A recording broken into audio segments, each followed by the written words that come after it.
Hey everyone, in this video, I'm going to show you on how you can properly fill out a Wells Fargo check.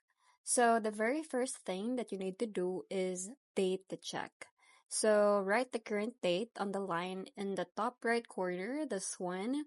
So the format is month, then date, then the year. So let's say for example, June 3, 2025 or 06/03/2005.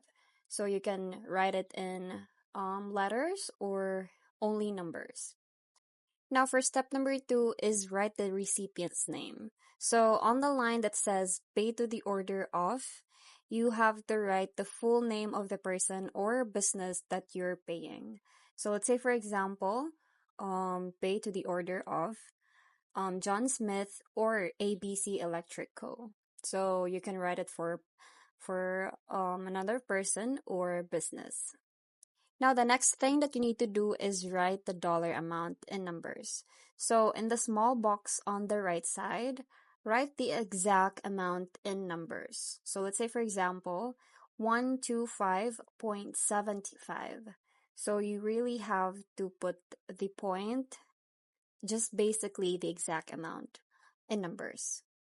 And then write the dollar amount in words. So on the line below the recipient's name, you have to write out the dollar amount in words.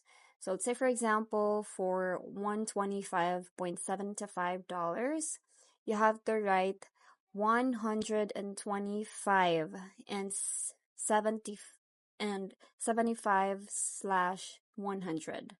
So you really have to write it in word. All right.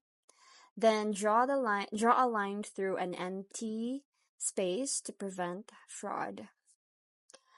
All right, for the next one is write a memo. Well, this one is optional, so we can skip on this one. And then lastly is to sign the check. So sign your name in the bottom right corner on the signature lane, then use the same signature that you have on file with Wells Fargo. So that's basically how you can properly fill out a Wells Fargo check. I hope you find this video helpful. Thanks for watching, and I'll see you in my next one. Bye!